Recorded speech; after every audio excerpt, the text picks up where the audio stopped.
सो childhood में हम खुद ही गलती से कुछ ट्रॉमास भी दे देते हैं बच्चों को, yes, and yes. How that traumas affect there adulthood. देखिए, ट्रॉमा ऑब्वियसली अडल्टहुड में बहुत ज़्यादा इफ़ेक्ट पड़ते हैं। पहले हम बात करते हैं ना, व्हाट इज़ ट्रॉमा? हम बहुत या ईज़िली बात कर रहे हैं आजकल, चाइल्डहुड ट्रॉमा, कुछ गलत ना हो जाए ना, व्हाट इज़ इट?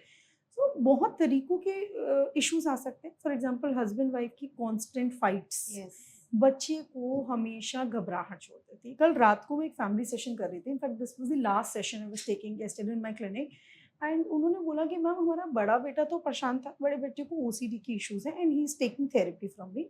मैम अभी ना हमारे छोटे बच्चे में भी ना बहुत घबराहट आ गई है and they were very disturbed, right? कि इनका क्या बोलता है?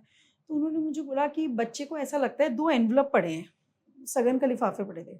तो बच्चे ने बोला पापा अगर ये सगन के लिफाफे अलग हो जाएँगे तो क्या होगा?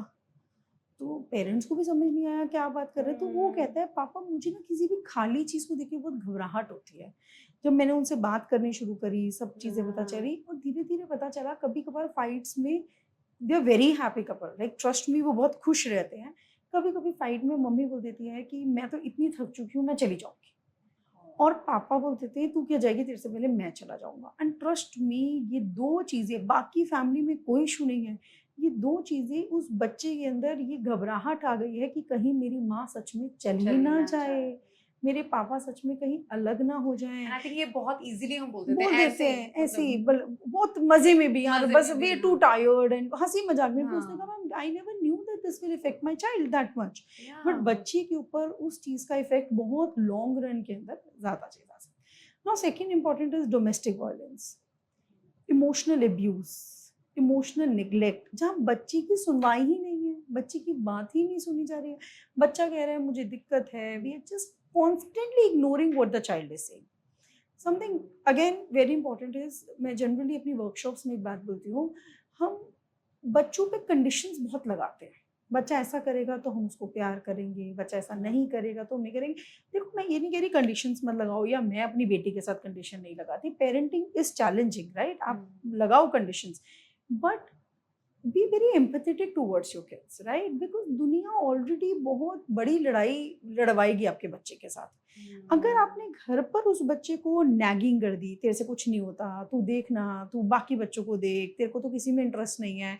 Other day I was listening, I took Vamika out for a swimming class, तो one of the parent was criticising other, मतलब बच्चे को बोल रही थी तेरे से तो ये भी नहीं हो रहा, लोगों को स्विमिंग इतनी पसंद है। अरे it is difficult, it is difficult, it's so simple ना, नहीं हो रहा तो नहीं हो रहा।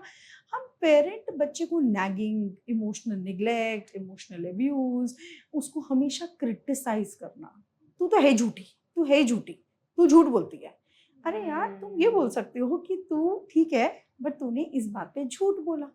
हम बच्चे को बहुत जल्दी टैग डाल देते हैं, और जब हम बच्चे के ऊपर टैग डालते हैं ना, we can not even imagine what the child goes through, क्योंकि वही टैग, वही चीजें हो सकता है उसने कहीं और से सुनी हो, और फिर वो उसकी पर्सनैलिटी का पार्ट बन जाती है। So for example, I keep telling people I like my profession because the clients have given me that confidence. अरे माला मैम आपसे बात करके उस सेशन के बाद हमें बहुत अच्छा लगा, या वो चीज़ करके अच्छा लगा.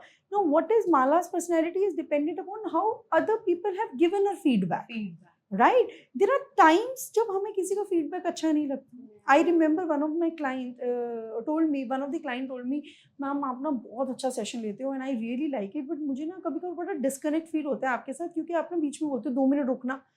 And trust me from that day onwards till today, it's almost been 6-7 months, मैं जब भी उस बंदे से बात कर रही होती हूँ उसको बोलती हूँ XYZ नेम कि sir whenever I talk to you I become conscious and I am very thankful that you stop to be. अगर आप अपने बच्चे को हर चीज पे स्टॉप कर रहे हो तो आपका बच्चा तो हर चीज पे कॉन्शियस, और वो छोटा दिमाग, little brain the child is growing with, वो इस बात को नहीं समझ पाता कि every time the child is been labelled as.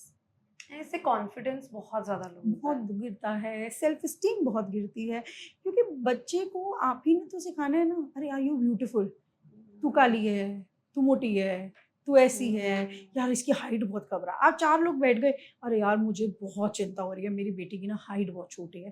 वो बच्चे ने खेलते-खेलते सुन लिया.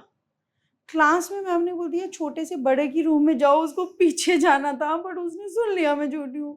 हाय मेरे बच्चे की हाइट बहुत छोटी. अब उसने क्लास में सुन लिया, और छोटे बच्चे आगे चलो, छोटे बच्चे आगे चलो. वो बच्चे के दिमाग पे you can not even imagine how long lasting impact that will have.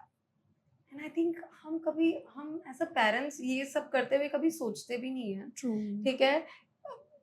कभी हम ऐसे ही बोल देते हैं, मतलब एंड दूसरों के सामने भी जब हम बहुत सब लोग बैठे होते हैं, डिस्कस कर रहे होते हैं, अरे तू ऐसी है, तुम्हें, हमें पता भी नहीं चलता कि हम कभी, जैसे मैं ही अपनी डॉटर के लिए बोलती हूँ, यार इसकी हाइट अच्छी निकल रही है और मेरे बेटे की हाइट बहुत छोटी रह रही है।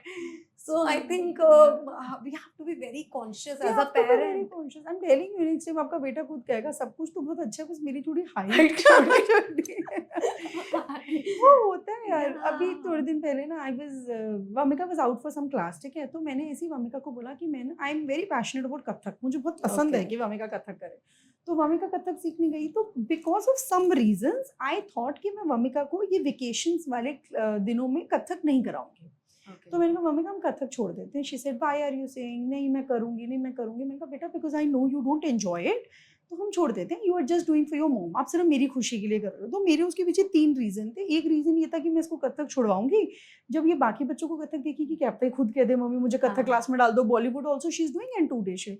अदर रीजन वॉज कि वेकेशंस है, मैं हर दिन इसकी डांस की छुट्टी ना कराऊं। बॉलीवुड शी रियली एंजॉय, तो 2 दिन जब इसकी कथक क्लास होगी I can easily take out, मतलब मैं उसको कहीं घुमा दूंगी। तो मैंने कहा नहीं बच्चा, मुझे लगता है अभी कथक आजकल ना अच्छी हो नहीं रही, रहने देते हैं। अब I don't know how she took it.